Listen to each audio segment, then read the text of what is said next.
नाशिकच्या तपोवनमधील 1800 झाडं तोडण्याचं प्रकरण. झाडं तोडल्याप्रकरणी आतापर्यंत 900 हरकती प्राप्त. हरकतींवर आज जनसुनावणी होणार. पंकजा मुंडेंचा पीए अनंत गर्जेच्या पत्नीची आत्महत्या. डॉक्टर गौरी गर्जेंनी गळफास घेऊन संपवलं आयुष्य.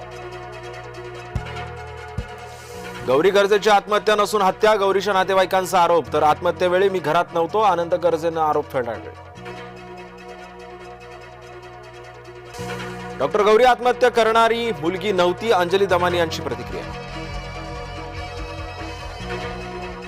क्रिकेटपटू स्मृती मानधनाचं लग्न पुढे ढकललं. क्रिकेटपटू स्मृतीच्या वडिलांना हृदयविकाराचा आला झटका. मानधनाच्या वडिलांवर सांगलीमध्ये उपचार सुरू.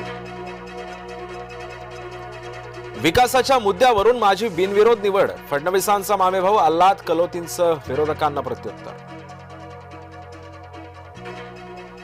अनेकदा बोलायचं असतं वेगळं, मात्र अर्थ निघतात वेगळे. अजित पवारांच्या वक्तव्याची मुख्यमंत्र्यांकडून सारवासारव. भाजपसोबत राजकीय मतभेद, मात्र भाजपला सुसंस्कारी पक्ष मानते. खासदार सुप्रिया सुळेंचं वक्तव्य.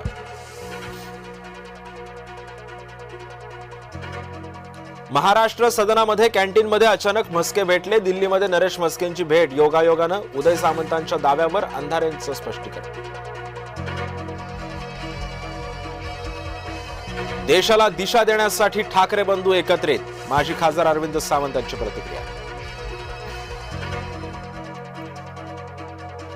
न्यायमूर्ती सूर्यकांत नवे सरन्यायाधीश शपथ. भारताचे 53वे सरन्यायाधीश म्हणून पदभार स्वीकारणार. सूर्यकांत यांचा कार्यकाळ जवळपास 15 महिन्यांचा.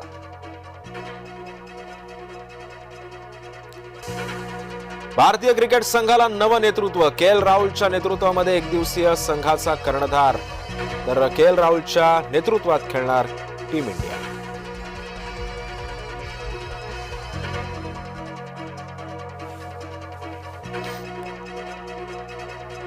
नाशिक त्र्यंबकेश्वरमध्ये होणाऱ्या धार्मिक विधीमध्ये वाढ.